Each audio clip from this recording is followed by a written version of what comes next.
And then you for 62. I have to represent good people.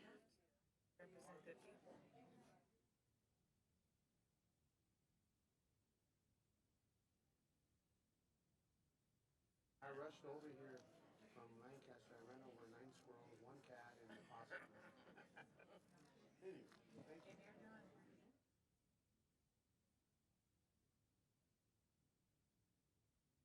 That's the one in the eating measure, right?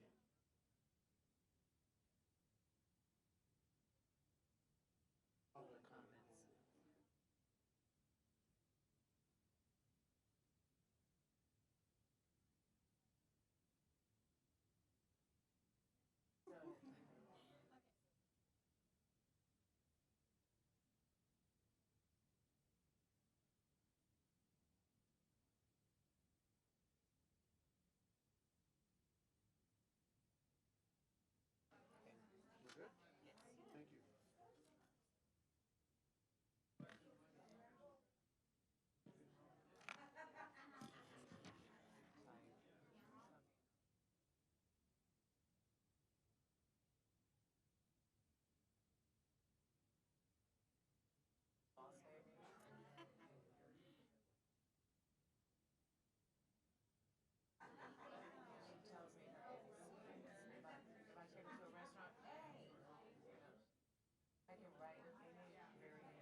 Where is our deputy?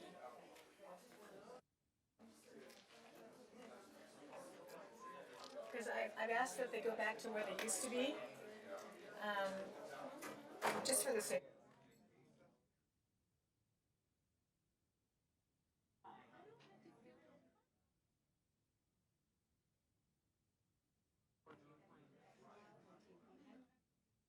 No, because I believe I have your name listed here. Had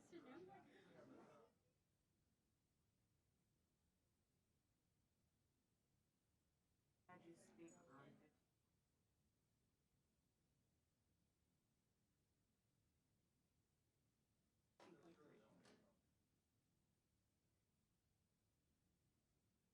I'm gonna call those names first.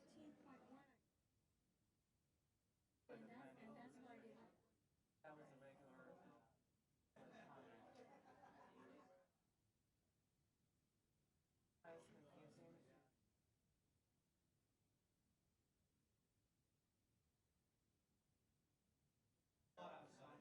The rest of the agenda goes under one section.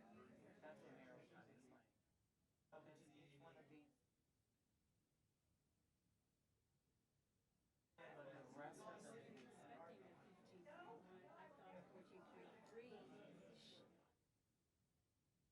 They were separate. supposed, right, they were separate, I thought that they had to vote on. Wasn't the portion.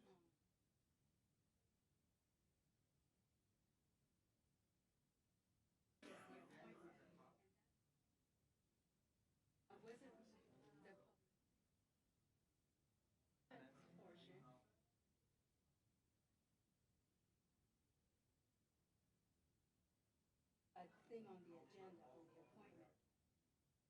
Public comments are, the public comment section at the beginning of the meeting is for every area on the agenda except public hearings. Public hearing has its own.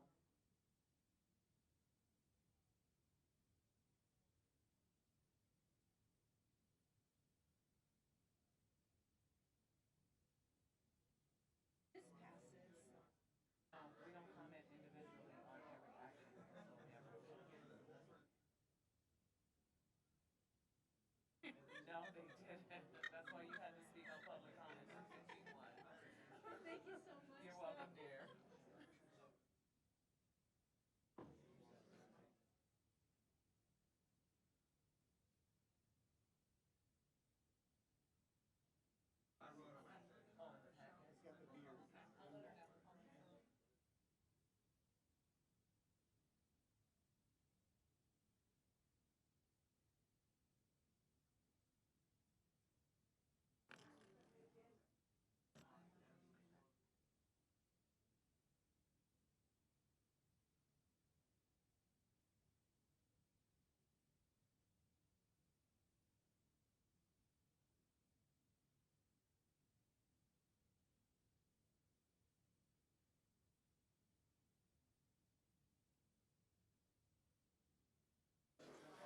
All right.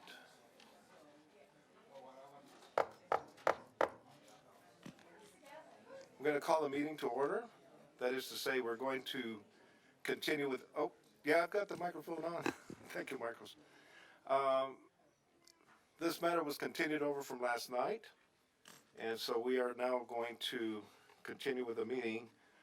The portion of the meeting that we had last night was still on public comment, and I'll have an announcement on the rules on public comment in a moment, but let's do roll call first, please.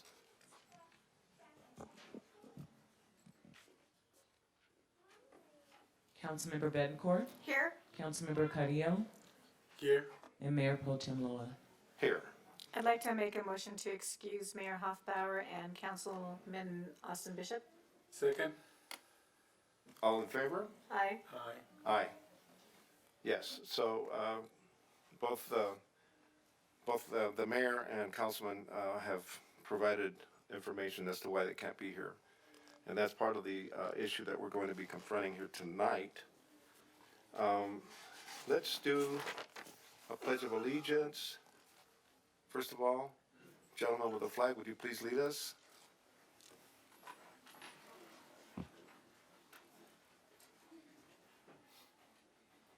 Go ahead. All right. Tell us your name and then. My name is Abraham Salcedo. Put your right hand over your heart and begin. I pledge allegiance to the flag of the United States of America and to the republic for which it stands, one nation, under God, indivisible, with liberty and justice for all. All right, the first item is that due to the fact that we only have 3 council members here and we have some really significant points to consider, I'm going to entertain a motion. If I can find my paperwork.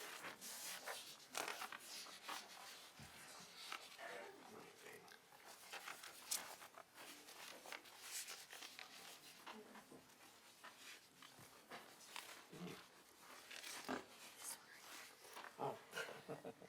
Thank you so much. I'm going to entertain a motion. All right.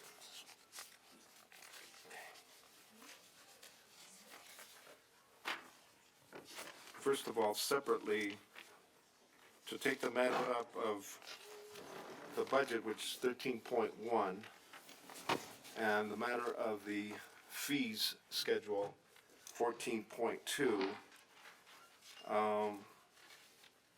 because of the situation that we're finding ourselves in as far as we have a quorum, but we don't have all the council members here. So could I have a motion to put over 13.1 and 14.2 to June 29th? So the city council can act on 14.2, but will require the members of the housing authority to vote on 13.1. Yes, that's why they're up here now, yes. Very good. So is there a motion then on 13.1 and 14.2 to put those 2 matters over to June 29th? I'll make the motion. I'll second that motion. Very good. Roll call on the vote, please. Councilmember Bettencourt? Yes. Councilmember Carrillo? Yes. And Mayor Pro Tem Loa? Yes, and then also the Housing Authority. And Commissioner Fontaines? Yes. Thank you. And we don't have the other commissioner here? Thank you so much. Thank you. I want to especially thank Councilwoman Bettencourt because she made a tremendous effort to get here for this meeting today. She had some airport business down in LA, and you know how that can get. So she made every effort to be here so that we could at least do some of the business. So thank you very much.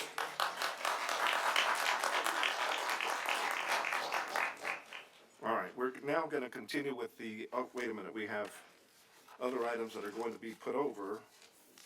On items 14.1, which is the Choice Community Aggregation Program having to do with energy. And 14.3, which is the urgency issue, adopting new ordinance regarding planning commissioner appointments. 15.1, which deals with the appointments of the planning commissioners. And 16.2, which is the Measure AV allocations, the consideration of that. And those, is there a motion to continue those items to July 13th? I'm sorry?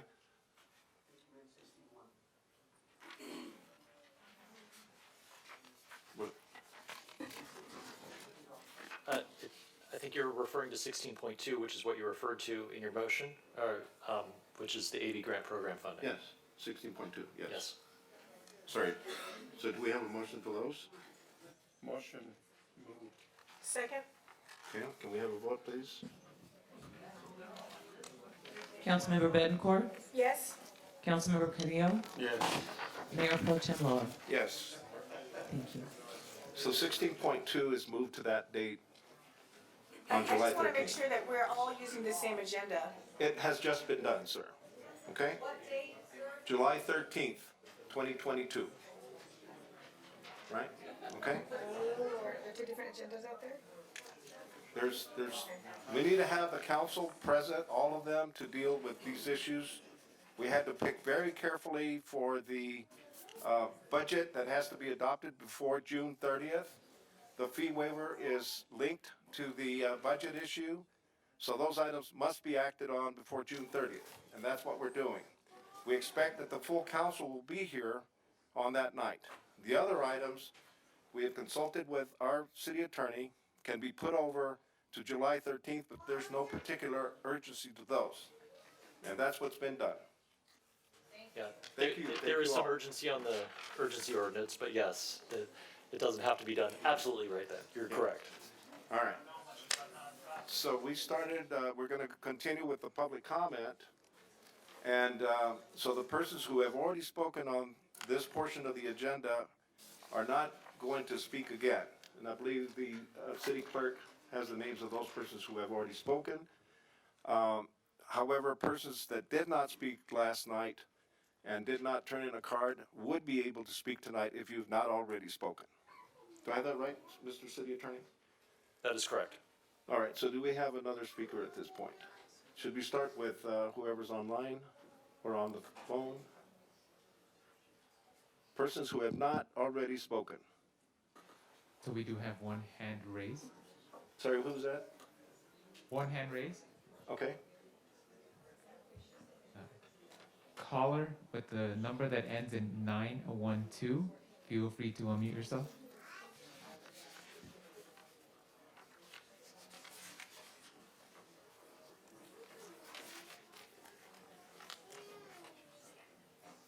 Hello, Yes, go ahead. Identify yourself, please. Ruth Sanchez. Yes, good evening.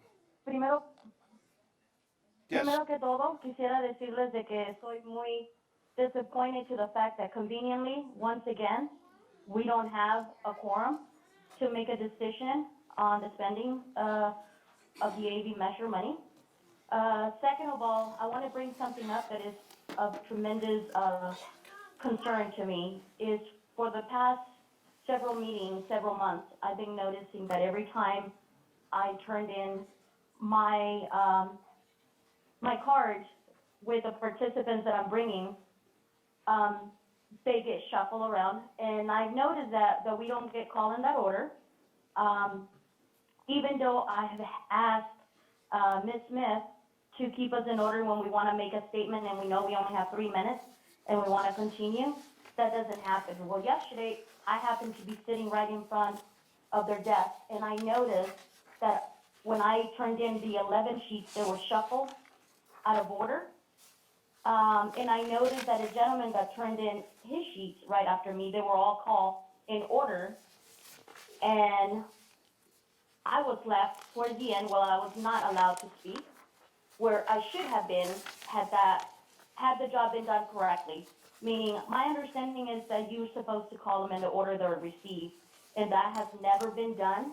I don't know why in the past, but yesterday I noticed that it's purposely being done, or at least that's what I'm assuming, because I purposely saw them shuffling our cards differently. So I want to make sure and address that we are keeping an eye on that now. And I want to make sure that that gets corrected, because I'm going to make it a point from here on to keep an eye on that after what I saw yesterday. Second of all, we did have individuals that we're currently working with yesterday, and I don't want to keep on talking about the same thing, because I'm sure you guys are tired of hearing from me and the need that we need to step up. And that is the reason why I'm bringing the actual individuals that we've been working for years. Also to the fact that we are creating a voter suppression, because we are taking them out of the area and they're not able to vote. However, just so you guys know, we had a total of 435 unhoused that were able to vote. And, we're going to continue registering them and having them voice their opinion. We don't decide or tell them how to vote, but we do make sure that they have a voice, and they are living in Palmdale. I know one of the ladies mentioned that she wants her money to stay in Palmdale, and I agree with that. Now, my job takes me out of the area, but it's because other cities contribute and to the work that we're doing because they see the importance of it. So I just wanted to make sure, my most urgency again is the fact that what is being done by, the city clerk, Ms. Smith, and I don't appreciate that, and I would like that to be rectified. Thank you. Thank you very much, Ms. Sanchez. Is there someone else on the phone or online? That is all for now. Very good. Do we have any speakers here in the council chamber? I have Betsy Haslett, Okay. Mike Verduzco, and Rich Gallego.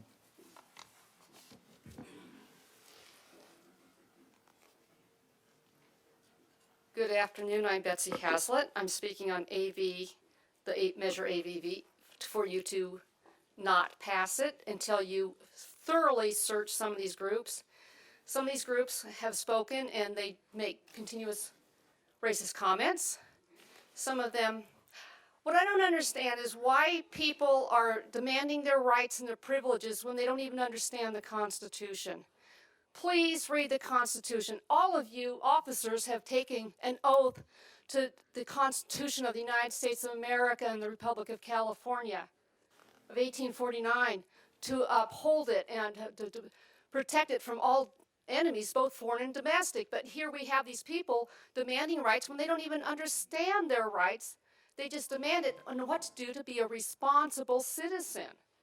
It's very irritating. And then there's legitimate groups such as CERT was only asking for $21,000, and that's fair.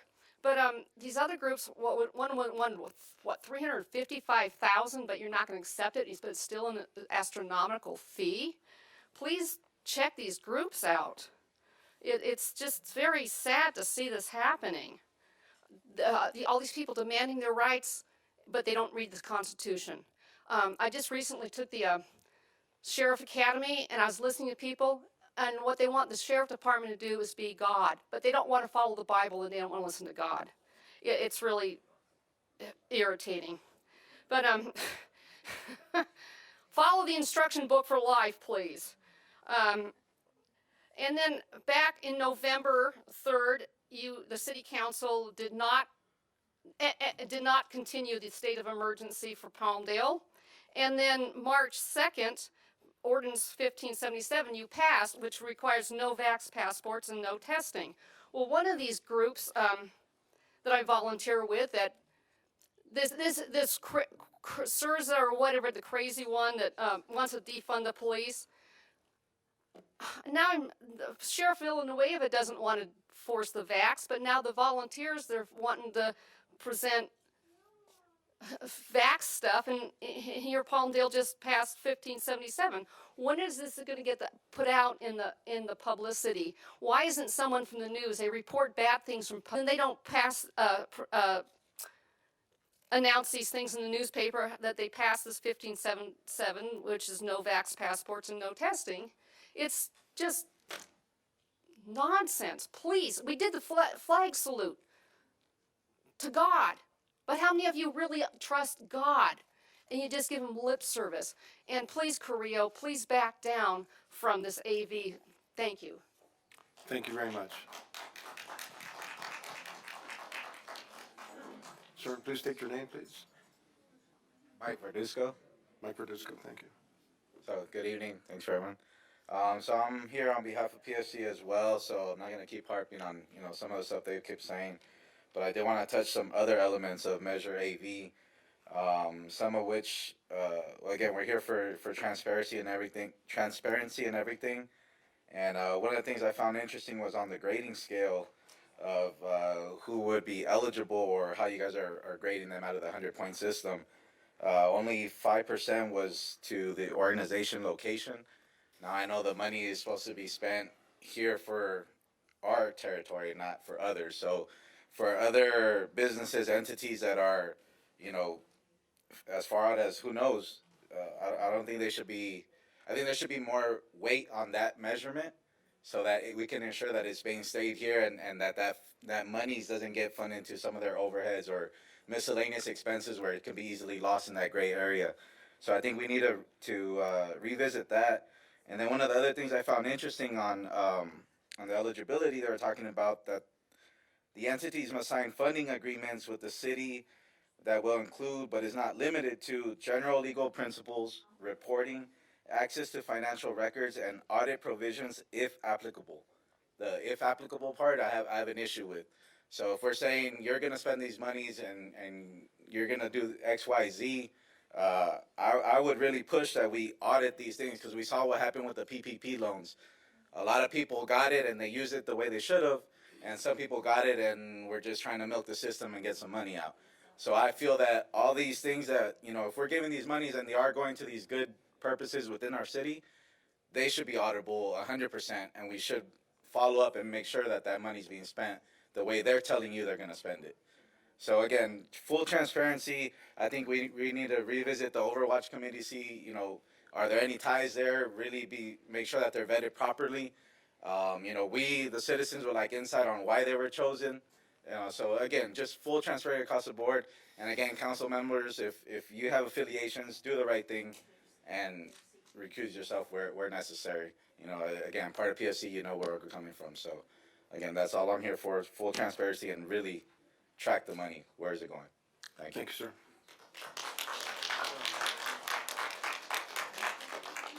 Mr. Gales, did you speak last night? Not on 14.1. Okay. So I'm here to speak about the idea of buying our electricity, this CalChoice, buying it from That's fine. a group that I understand is controlled by Lancaster City Council, or an entity in Ours is Lancaster. controlled by us, but go ahead. Yeah. So one of the things that there's a couple things I'm concerned about. One is, and if it's out there, please tell me, and I just haven't seen it, but I haven't seen any comparison. Like, have we done our due diligence to see if this is the best possible deal for the citizens of Palmdale? I understand how Lancaster benefits from it. I don't understand how we benefit from it here. Has there been due diligence done to find other entities that we could buy this energy from at a lower price, perhaps? And then again, I spoke to this. There's several issues where this one thing comes into play, and that is the influence of Lancaster in the city of Palmdale. I think we've made it fairly clear. PFC wants nothing to do with Lancaster running our city. There's already too much of that. I don't need to rehash it. Everybody here knows what I'm talking about, whether it's council people being funded by Rex Paris, Ms. Perez, who, by the way, I have nothing personal against. I don't know you. I assume you're a perfectly lovely person. But it's your background and your ties to the city of Lancaster that I have a problem with. This, to my view, is just another tentacle reaching into Palmdale. We don't want Rex Paris or the city of Lancaster having anything to do with the governance of this city. So I oppose it. I think it should be more transparent, like everything else. We need to see what the benefit is to the city of Palmdale. If there is one, we need to see if there are other opportunities to get our power elsewhere where we won't be beholden to Lancaster. We won't be lining their pockets. Thank you very much. Thank you, sir.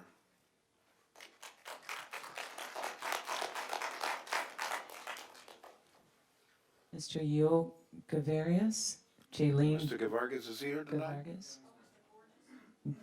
Yes, Jaylene Oh, okay. Davidson, Different name, sorry about that. Carla and Mario presents. Okay, come on up. Your name, please? Hi, City Council. Ms. Benbecourt, it is so good to see you, and please know that you are in many prayers. It seems like every time that I come before you, it's always about doing the right thing, and it's about transparency. We know the history that we've had with lawsuits, okay, with the city. We don't want to continue doing that. They say that people who don't learn from the past are doomed to repeat it. There's nothing wrong with helping out people, and I would like to tell everybody, no, they do not speak for us. We do not live in a socialistic nation here, and we're not looking for socialism here. There's one thing in having a helping hand, but there's another thing in transparency. They should be able to, before you grant anybody any money, be able to prove, one, it stays here. Because if they're going to other cities, I promise they can get grants from the other cities as well. Two, they need to be able to open their books. If they can't open their books and show you exactly what they're doing with the money, then they have no business asking for it. It's the same way with the electricity, okay? Again, it's deception. You talk about, Lancaster talks about a greener electricity, and now you guys are talking about buying it from Lancaster, but we don't have green electricity out here.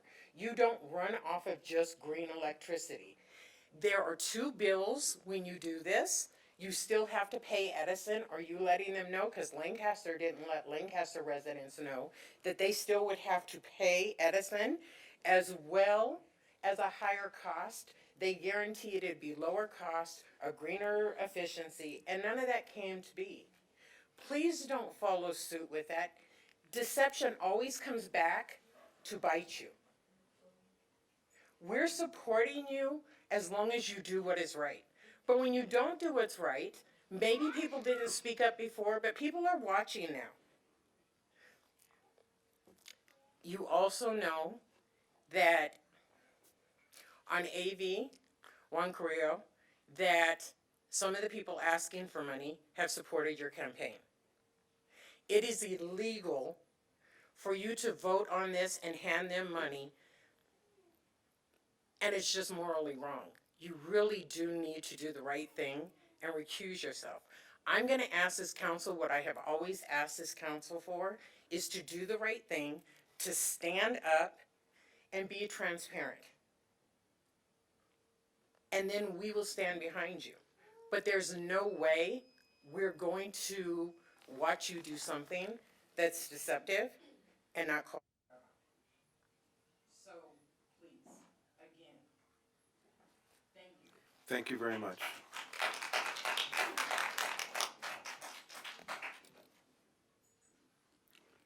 State your name, please. Do you mind stating your name, please? Thank you. Buying power from your neighbor sounds like a good idea, but when your neighbor is Lancaster, you better keep both eyes open.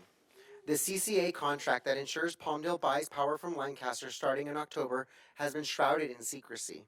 First proposed by Hoffbauer and voted in by our council, it's a mystery why Palmdale would buy power from CalChoice of the city of Lancaster when we have the capacity to build our own infrastructure. Kathy Wells, an employee of Lancaster, left her position, came and secured contracts here in the city of Palmdale, and when her work is complete, she's now since returned to Lancaster. Such exuberance to secure power contracts to the point of installing your own employees raises a question. How much of Palmdale does Lancaster want? Rhonda Perez has already shown interest in sharing our Measure AV funds with Lancaster, but isn't she supposed to represent Palmdale? Does Palmdale want to be energy independent? It certainly doesn't seem like it. CalChoice has still not answered how much revenue will be generated, nor will they tell us what effect this will have on the rate for consumers. But I'm happy to see CalChoice fired their culturally tone-deaf representative who had a beach scene for a background at our last encounter. The residents are asking the city to have these questions answered before continuing with this agenda item. We deserve to know how CalChoice will affect our rate and how much money, if any, we will be saving. My name is Carla. I'm going to be translating what he just said in Spanish. Comprar la luz de tu vecino se escucha como buena idea, pero cuando tu vecino es la ciudad de Lancaster, tienes que tener los dos ojos abiertos. El contrato CCA asegura que la ciudad de Palmdale compra su luz de la ciudad de Lancaster empezando en octubre, ha sido envuelta en secretos. La primera propuesta por el señor Hoffbauer y confirmado con el Consejo es un misterio porque Palmdale comprará su luz de CalChoice por la ciudad de Lancaster cuando tenemos la capacidad de construir infraestructura nosotros mismos. Kathy Wells, una empleada de Lancaster, abandonó su posición para asegurar los contratos en la ciudad de Palmdale y cuando terminó regresó a Lancaster. Tanta exuberancia para asegurar contratos de luz que hasta instalaron a sus empleados que nos trae a la pregunta ¿qué tanto de Palmdale quiere Lancaster? Rhonda Perez ha expresado interés en compartir los impuestos de Measure AV con Lancaster, pero ¿qué no debe representar Palmdale? ¿Quiere la ciudad de Palmdale ser independiente con su luz? No lo parece. Cal Choice todavía no nos ha dicho cuánto dinero van a reclamar. Tampoco nos han dicho cómo nos afecta el precio de la luz a la gente. Me da alegría ver que terminaron con el empleado culturalmente sordo que tenía la playa en su video la última vez. Los residentes están pidiendo a la ciudad que sepan las respuestas antes de continuar con este artículo. Debemos saber cómo nos afecta Cal Choice al precio de la luz y cuánto dinero ahorraríamos. Gracias. Muchas gracias.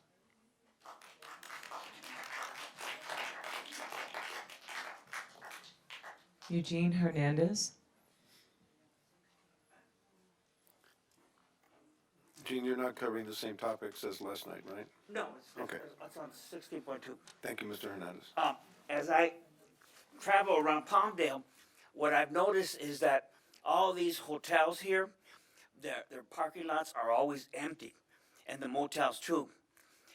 And to me, it seems a good idea if the city of Palmdale would hook up with Project Home Key, which is a state-funded and county-funded program to put the homeless into these empty hotel rooms. It seemed like, I looked that up, it seemed like a very easy process that you could direct your city staff to house people who are homeless in these hotel rooms that are empty. And I would ask that you do that as a priority, so that people like Ruth don't have to go through hoops and jump to place people who are desperately needed a home. They don't have to live in their car. The program is Operation Home Key, and it's funded by the state and from the county. The city of LA uses it all the time. And I think that your staff should investigate this and implement this as soon as possible, so that people in our city don't die out in the street and they don't have to live out of a car with their kids and their wife. Thank you very much. Thank you, Mr. Hernandez. Linda Enos, 16.2.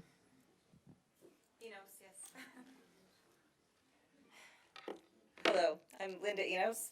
I'm here to discuss the Measure AV funds.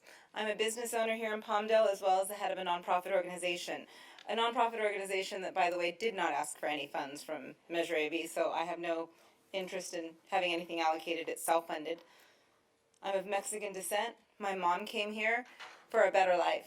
She worked hard. She worked long, hard hours, and she became a citizen.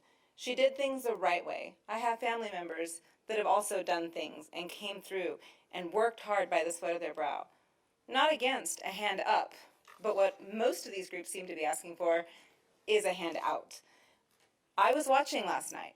The people that were coming up and speaking on behalf of some of these organizations miraculously seem to have been found yesterday. Where were the people that say, I've been with these organizations and helped with them for months? I don't know about if any of you caught it, but people were saying things that were absolutely ridiculous. Like, I haven't had water for 4 days. First of all, I know as a business owner, people walk into my business all the time, and I have to provide them a glass of water. So that seemed a little ridiculous. The fact that they were found this morning or this week seemed a little ridiculous to me. When I'm running a business and there's people constantly coming through, the funds that are going for AV, I'm all for helping people. I'm all for helping people that want a hand up. Unfortunately, the exception to the rule is people that were telling stories. We're an exception to the story. What I normally see is people that are causing a ruckus, people that are coming and harassing people, people that are... My daughter was working at a local business, and there was a gentleman who was disrobing in front of the squeaky wheel, taking his clothes off. He was naked, called the sheriffs and said, we're so sorry, there's nothing we can do. And that's not uncommon. If he's not hurting anyone, there's nothing we can do. I have kids, I have young teenagers that are working in the business, and we're afraid to send them out to the trash. So I don't think that these places are being properly vetted, because if they're really helping people like they say they were, why did they have to find people that they barely started helping yesterday morning? I want to help the people of my city, but I also want the organizations, just like my nonprofit is completely transparent and my books are open. All of that's in the law, by the way, of a nonprofit. Their books should be open too. And if any of the council members here are connected with any of these groups, you should recuse yourself because at the end of the day, that's a conflict of interest. So I would like to see our city run completely above board without anybody being questioned because that makes us look sketchy. We live here. We love what's going on. We love our city. We want to live here. We want to prosper here. I want to help people. The reason I have a nonprofit is I'm trying to train people to be able to go get jobs. So I don't have a lot of sympathy when I see people trying to scam the system. Thank you. Thank you very much.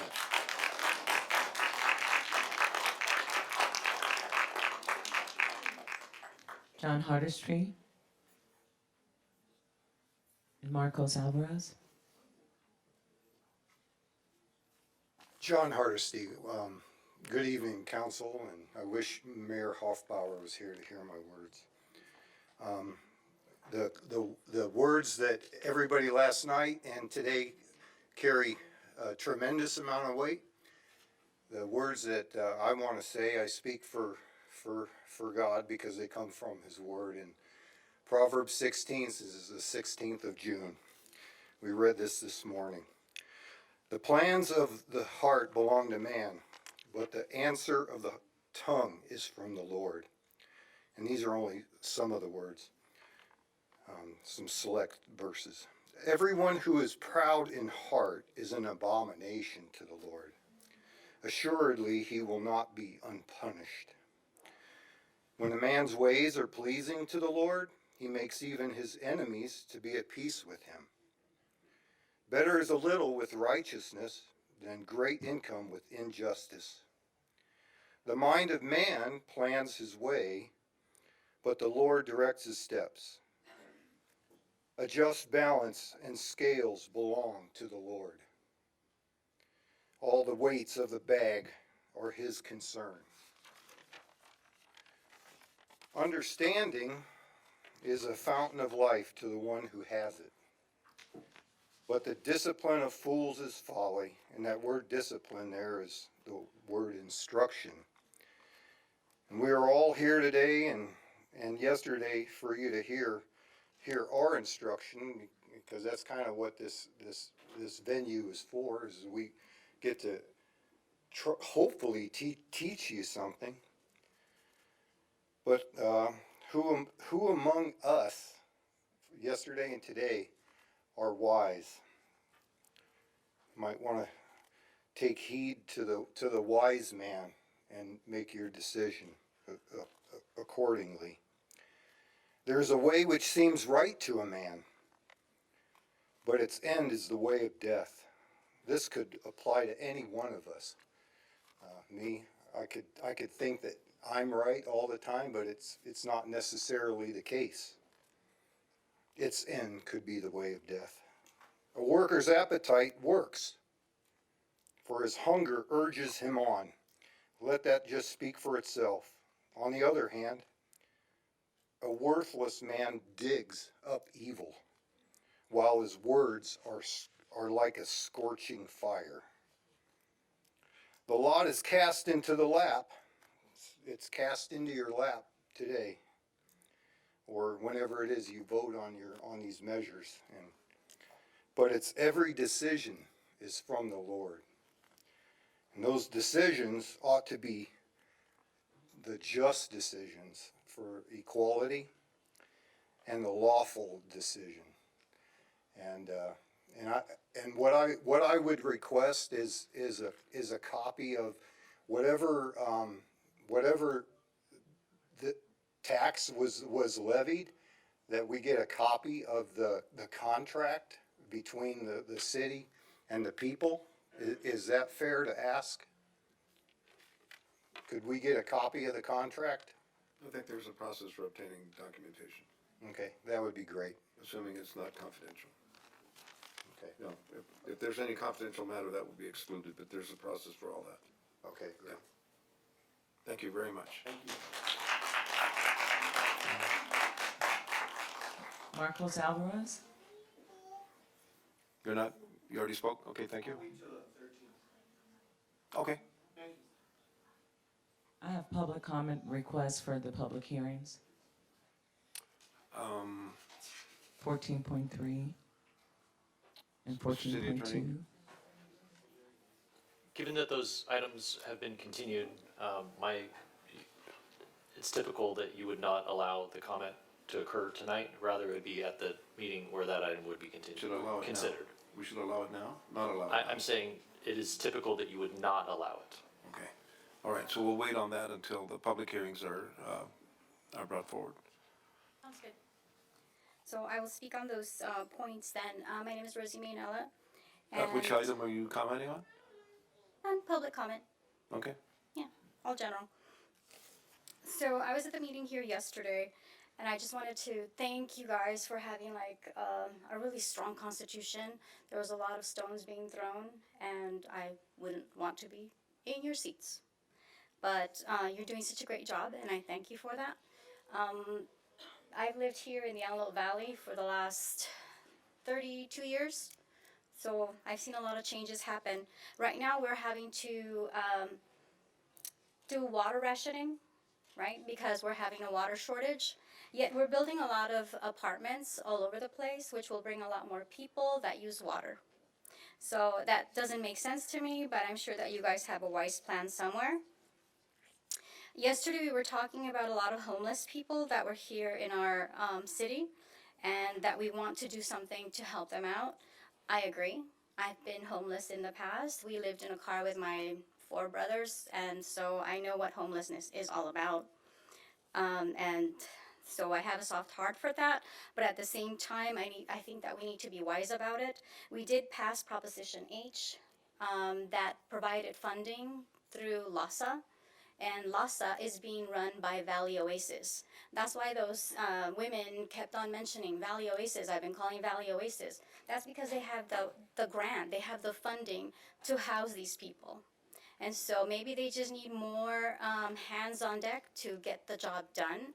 And I don't see how it's really, if they have the funding, how is it your job to do that?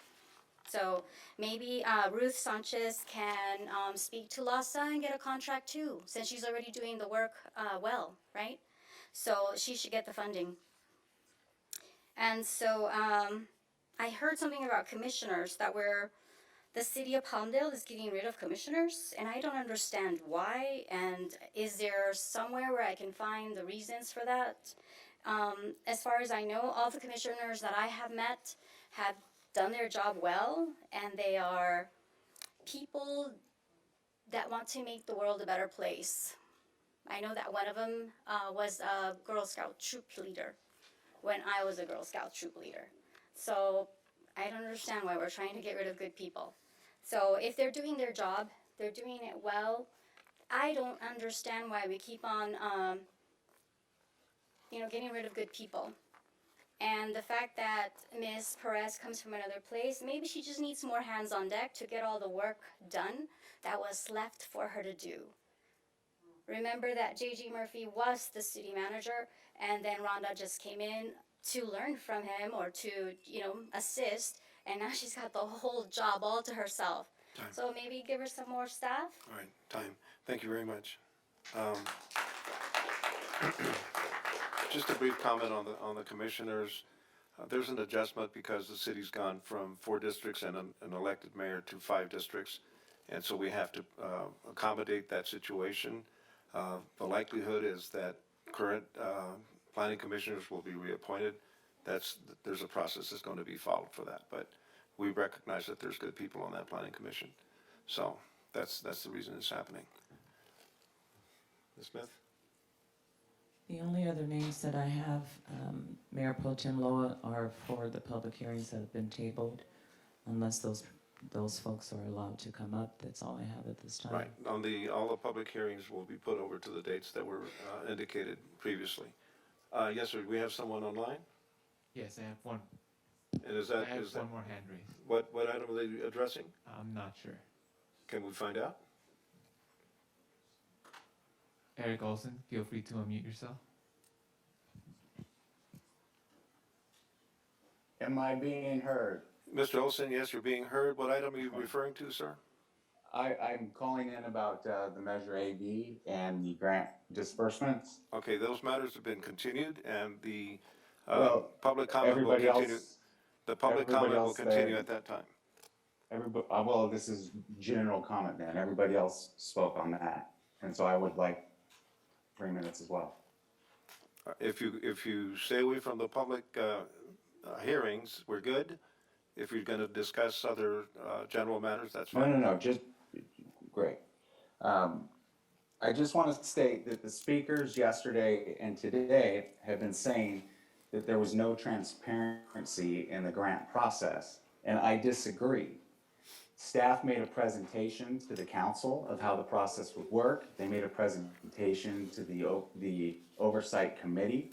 It was made available online. 84 people applied, filled out applications. All right, Staff sir, you're screened those. speaking to a matter that's been continued, so we're just going to discontinue your discussion at this point. So that's it. Thank you. Is there anyone else, Ms. Smith? Okay. Is there anyone else in the chamber? No, we Nothing- did nothing have a else on request from someone in the audience that did not submit a speaker's card. What's that now? Mr. Javier Flores said that he would like to speak, although I don't have a card for him.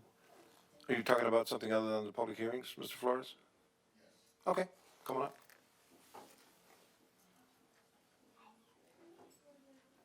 Javier Flores with AV LULAC. I'd like to address some of the comments that were made yesterday. None, has nothing to do with agenda items.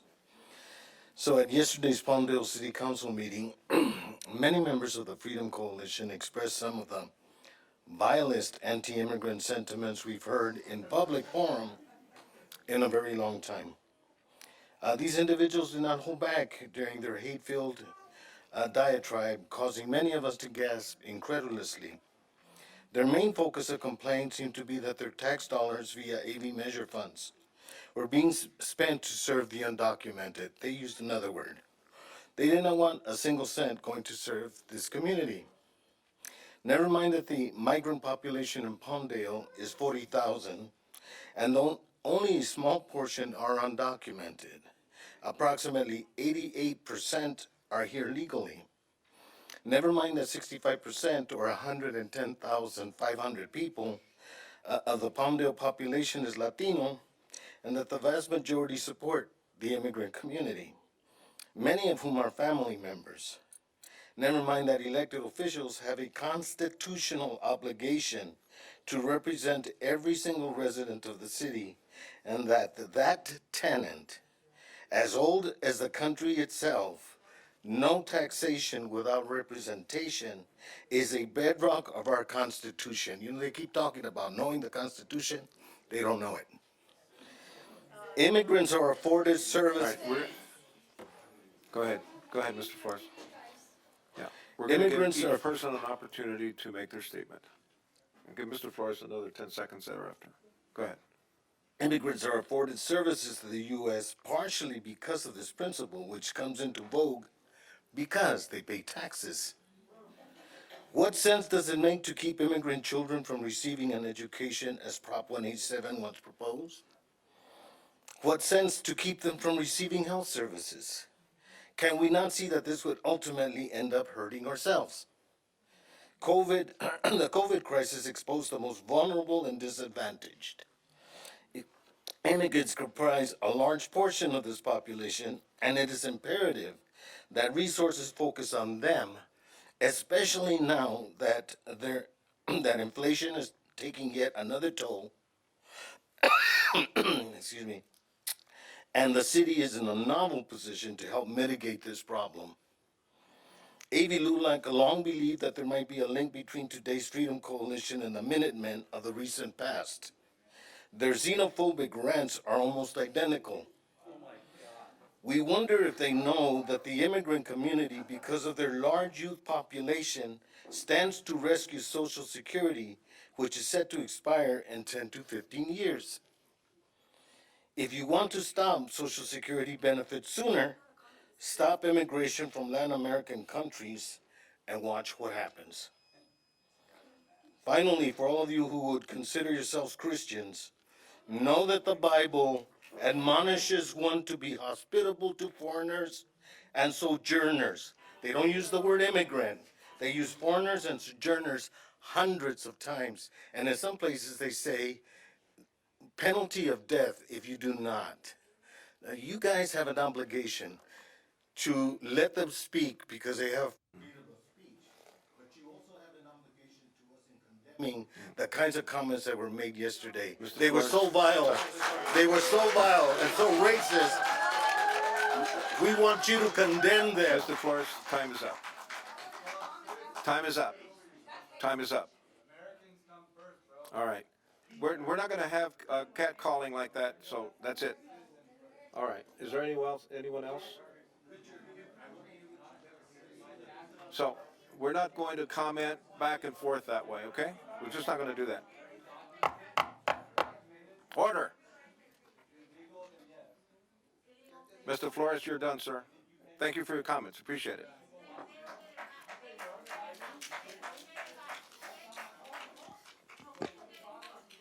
People have an opportunity to state it. Excuse me. Excuse me. People are given an opportunity to make public comment. They will be uninterrupted. We may not appreciate what they're saying, but this is America. There's a First Amendment right to speak. That's what we do. And we allow that. So unless there's something not covered previously, I don't believe there's any further public comment. Is that correct? Okay, is there a motion to close the public comment? Is there a second? Second. All in favor? Aye. Aye. We're now going to move to the consent calendar. Sir, the comment is closed now. Pardon? Well, sir, you've already spoken tonight, so I'm not going to get into any kind of a discussion with anyone. We need to move the agenda forward. All right, and we have matters that will be continued, and there will be an opportunity to speak at that time as well. So I can't do public comment from yesterday, even though I wasn't. Sir, we're done with the public comment. It's been moved and it's been seconded and it's been voted on to close it. You'll have an opportunity at the next hearings. Not allow public comment. All matters listed under the consent calendar will be enacted by one motion unless an item is pulled by council, in which case the items will be removed from the calendar and will be considered separately following this portion of the agenda. Motion to approve the consent calendar. Is there a second? Second. May I have a vote on that, ma'am? Councilmember Bettencourt, Yes. Councilmember Carrillo, Yes. Mayor Pro Tem Law. Yes.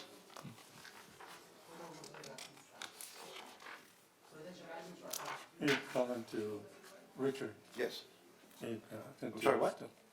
They're still talking over there. Is that gonna be allowed? I'm going to ask please, all in the public to give us the courtesy of allowing us to move forward with our business. Things are tough enough as they are. We have council members that aren't here. We're under some time constraints on some really important issues like the budget to run this city. So I would appreciate it if we give respect. Even if you don't respect us, which is what I've heard from many of you, please at least respect the process. Thank you.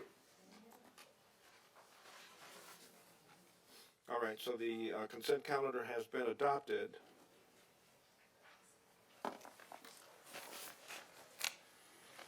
The next item that we can act on is at 15.2, Mr. City Attorney. So 15.2 is the approval of the appointment to the Board of Library Trustees. Do we have a presentation on that? Yes, we do. So this item is being brought before you pursuant to ordinance number 1561. Staff recommends the City Council select one applicant of the following individuals for nomination of appointment to the Board of Library Trustees. We received 5 applications within the time frame that was allotted for applications to be received. Mr. Michael Friedlander, Alexis Talavera, Ebony Ivanov, Shoshana Petrosian, and Anthony Orduna. They were all provided to council The applications were provided to council and mayor for review. There's only one position to fill, and we have 5 applicants. Okay, so only one person is being selected out of those 5? Yes. All right, is there a motion for one of these individuals?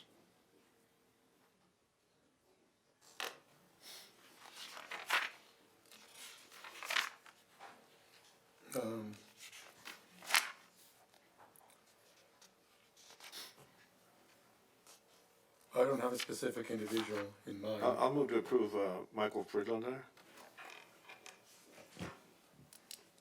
I'll second the motion. Very well. Call the question, please. Councilmember Bettencourt, Yes. Councilmember Carrillo, Yes. and Mayor Pro Tem Loa. Yes. Thank you. All right, is there Motion any other carries. matter left on the agenda? All right, 16.1. all right, 16.1, correct. Mayor Pro Tem, members of the City Council, this is Benjamin Lucha with the Public Works Department, and we're presenting an amendment to the franchise agreement with Waste Management. This is in response to SB 1383, which is a state mandate that went out, and it's to address climate change. Per that regulation, if we are in non-compliance with the regulations outlined within those rules, we can be fined up to $10,000 per day for non-compliance. Therefore, we've negotiated with Waste Management, and we have negotiated changes to the franchise agreement, primarily increasing rates for residential so that so that their green waste will now be organic waste too. And so what we have before you is an increase of 25.21% for residential rates, which would increase rates for the standard single-family home that has the standard 3-card service would go up from $26.68 to $33.41 per month. Commercial would be 16%, which like a commercial business that has a 3 cubic yard bin that's being collected once a week would go from $146.90 per month to $170.40. And roll-offs, which are the really large containers, 25 cubic yard trash roll-off, the rent for that would be for 1 week would go up from $320.40 to $342.83. We do have a presentation that we can give you, and it just outlines some of the regulations of SB 1383 and where our rates lie in comparison to the rest of the county. And we can show that to you if you'd like, or we could answer your questions directly. We have Waste Management in the audience as well if you want to ask them questions. If you have a presentation, sir, I think I would appreciate seeing it. This is increases at a time when there's considerable inflation in the economy, and I do know that we have to do this per state mandate, but I think we should have the fullest explanation so our residents can understand it. So if you would, please. So yeah, Miguel is bringing it up right now. And so like I mentioned, these are changes to the services provided through Waste Management and our franchise agreement. And so if you look at the next slide, this is outlining what I outlined with you of how we got to these increases. The 4.7% that's across the top is the regular CPI rate increase, which was negotiated when we originally put our franchise agreement out to bid about 5 or 6 years ago, or no more like 6 or 7 years ago. And then the middle part right there with the additional percentages is the impacts of SB 1383 on our franchise agreement and the changes that are required, coming to the totals that you see there. In the next slide, you can see a rate comparison for residential rates once, assuming that council approves this rate increase. I would like to point out that we are coming out 48 in about 79 jurisdictions, but of those 79 jurisdictions, only 17 have implemented their organics program when this study was completed. And if you do a comparison among those 17, which we don't have that in there, but it's in the staff report, you'll see that we do come out in the lower half with that. So this is going to change quite a bit. A lot of cities are doing exactly the same thing right now. And we're going to see rate increases across the board for all cities, not only in our county, but throughout the state.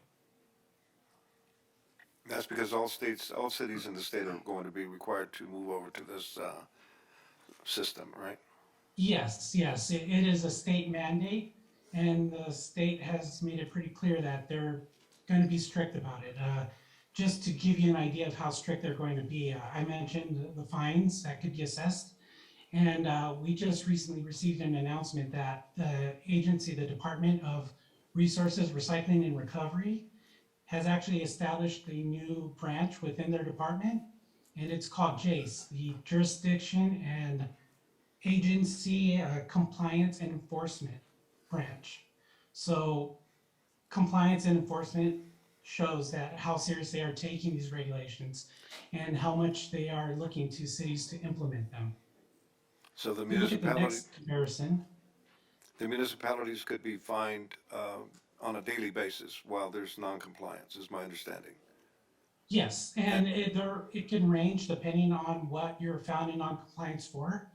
And like I said, the maximum non-compliance penalty is $10,000 per day of non-compliance. Okay, thank you.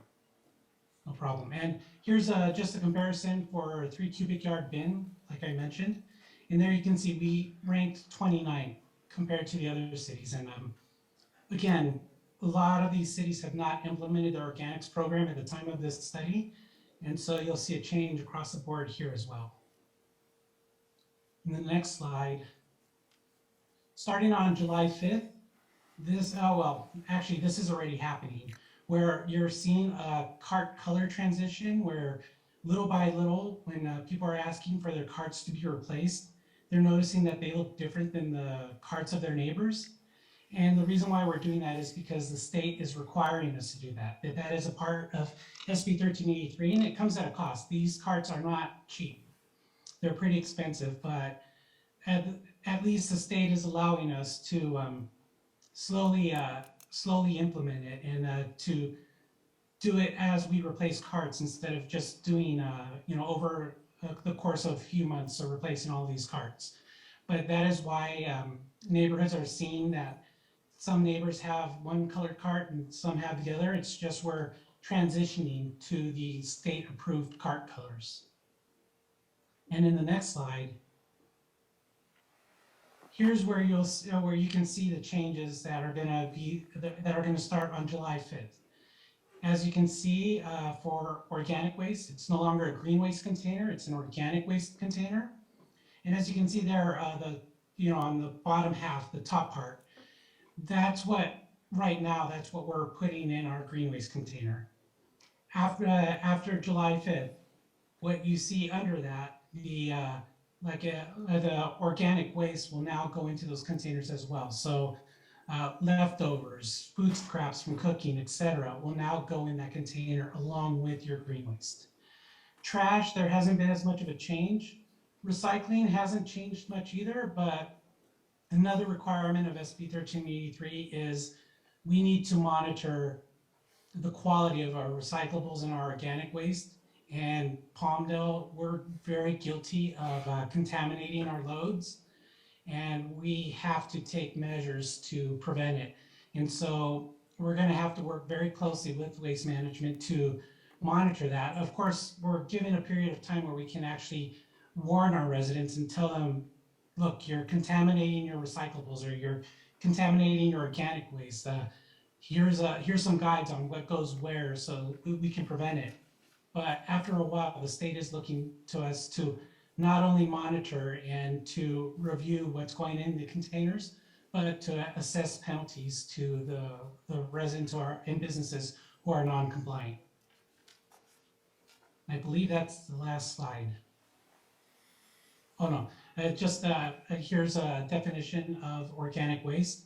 Like I mentioned, food scraps will soon go in your green waste container, and we will stop calling it a green waste container. It'll now be our organic waste container. And so you can put eggshells, bones, coffee grounds, poultry and meat, vegetables.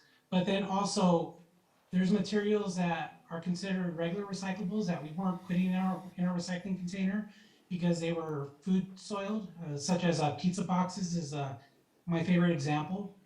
Now you can put those materials in your organics container as well, starting on July 5th. So there you see paper plates, so not the plastic ones, or the foam type ones, sandwich paper, tea bags, egg cartons, paper towels, etc., along with what we're currently putting in our containers, grass clippings, leaves, house and garden plants, branches, etc. Now I think that's the last one. Okay. Council have any questions, any issues to discuss? Okay, this isn't subject to any public comment, right? Is there a motion on this? I just wanted to ask if, since we're renegotiating the franchise agreement, have we made provisions for the disabled, for the seniors? 25% seems like an awfully high amount for people that are on the fixed income and are suffering financially. And I'll be real honest with you, as the prices go up and I look at my 3 trash bins, and no matter how hard I tried, I could not fill up 3 trash cans. I just can't do it. I live by myself. I don't make that much trash, but yet I'm asking to pay more and more and more. And it just kind of seems ridiculous because I just don't generate that much. Whereas, other families may need 2 trash cans for each style. So what are we doing for the seniors, and what are we doing for the people on fixed incomes? What do we have in place for them? Well, for seniors and actually for fixed income as well, and residents who are in your circumstance, they don't actually have to be fixed income to take advantage of it. For seniors, there is a senior discount. For residents who are generating little trash or not as much trash as everyone else, you can subscribe to a Super Saver cart, which is significantly smaller than the regular trash cart, but you'll pay a lower rate as well. Okay. And it's very similar to the senior rate. So you have those options for circumstances such as the ones you have outlined. Okay. Thank you. Mr. Correa? Has there been any environmental studies as to how this organic waste is going to affect the environment around people's homes? And as the trash gets dumped, it's going to stink up the neighborhood? Well, there has been a lot of work that is put into this by the state, and it's been voted by the legislature, signed by the governor into law, and the cities, each and every single city in the state of California has to comply with this or face the consequences. We may not like it, but that is what it is. Ma'am, we're not having a public comment on this. The opportunity to have a public comment was at the beginning of the meeting. So, yeah, all right, thank you. I do have a question. When they're saying that we put the stuff in the bin without the bag, is that right? So I'm not digging through my trash bag in my kitchen.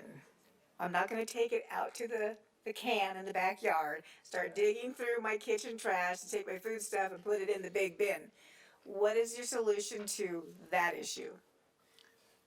Yeah, and that is a very good question, and that is a very valid concern. We were actually supposed to receive grant funds from the state to help with the implementation of this program. And what we were doing with those grant funds is a large portion of it was going to be used to buy containers that you can keep in your kitchen, separate from your regular trash container. And it's not completely airtight, but it's somewhat airtight so that the odors won't escape from those containers, and you can separate it from your regular trash and take it out separately to your organics container when it's full or And ready. I'm not trying to be a pain in the neck, but I have real health concerns, and I don't want to be breathing bacterial and mold spores and that type of thing.